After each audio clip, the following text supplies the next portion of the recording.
Media sosial sejatinya diciptakan sebagai wasilah menghubungkan, menyampaikan, dan menyebar kemanfaatan.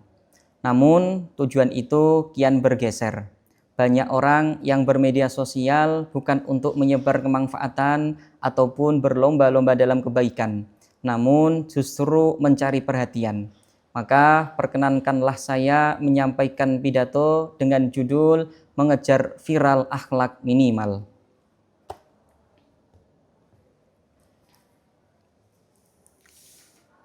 Assalamualaikum warahmatullahi wabarakatuh. Hamdan wa syukran lillah, sholatan wa salaman ala rasulillah, amma ba'd. Dewan juri yang saya hormati dan pemirsa dimanapun Anda berada, Indonesia termasuk negara dengan pengguna sosial media terbesar di dunia. Lebih dari 130 juta pengguna aktif rata-rata menghabiskan 3 hingga 4 jam per hari di media sosial. Artinya apa, saudara-saudara? Artinya dalam sehari kita menulis di media sosial, setiap hari berkomentar, setiap hari membagikan postingan dan membagikan konten. Namun riset menunjukkan bahwa konten yang memancing emosi, sensasi, dan kontroversi justru lebih cepat viral. Disinilah ujian hadir mengejar viral akhlak minimal. Sebagaimana realitas saat ini, konten rela berjoget berlebihan demi banyak penonton. Ada pula konten prank dengan cara mempermalukan bahkan menyakiti perasaan orang lain dengan dalih dijadikan hiburan, sehingga yang satu tertawa, yang lain terluka. Ada juga konten yang membuka aib sendiri ataupun masalah pribadi yang sengaja diunggah. Padahal yang seharusnya dijaga sebagai kehormatan berubah menjadi tontonan. Ada pula yang memposting ulang, merepost konten yang tren, yang belum pasti kebenarannya. Lantas bagaimana etika dalam bermedia sosial itu? Yang pertama adalah luruskan niat sebelum posting konten.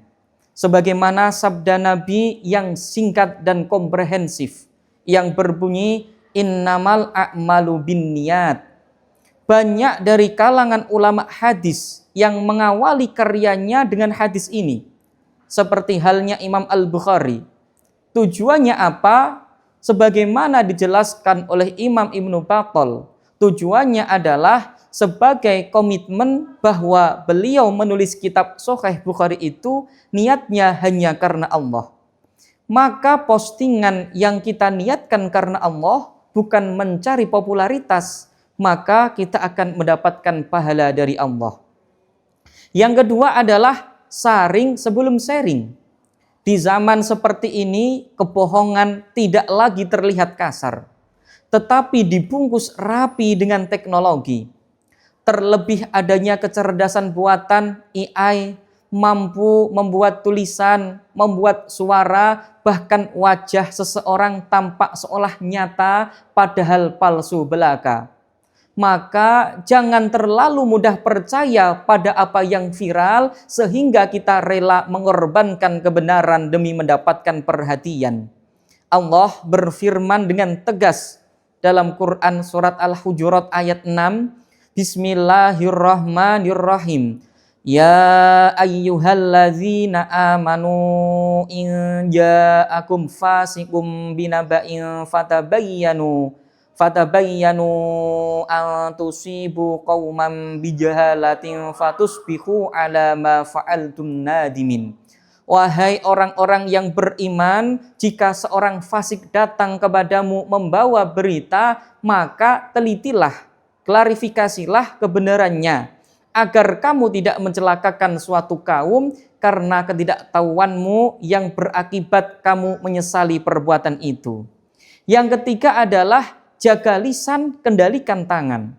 Kalau zaman dulu ada istilah mulutmu adalah harimaumu, kini istilah itu bertambah jarimu harimaumu. Sebagaimana yang dikatakan oleh Imam Al-Ghazali dalam kitabnya, kitab Ihya Ulumuddin. Innal qalama ahadul lisanain. Sesungguhnya pena, tulisan adalah sebagian dari lisan. Sehingga betapa banyak perpecahan yang timbul karena satu komentar. Dan betapa banyak kehormatan runtuh sebab jari yang tidak terkontrol. Lalu yang keempat apa? Yang keempat adalah jadikan akhlak sebagai konten. Karena dakwah yang paling kuat bukan yang banyak dilihat, tetapi yang berdampak di dunia dan akhirat. Rasulullah Shallallahu Alaihi Wasallam bersabda, Innama bu'istu liutammima makarimal akhlak. Sesungguhnya aku diutus hanya untuk menyempurnakan akhlak. Jika misi Nabi Muhammad adalah akhlak, maka seharusnya akhlak pula yang menjadi konten utama kita. Sahabatku sekalian, jejak digital bisa dihapus. Namun, catatan amal tak pernah terhapus.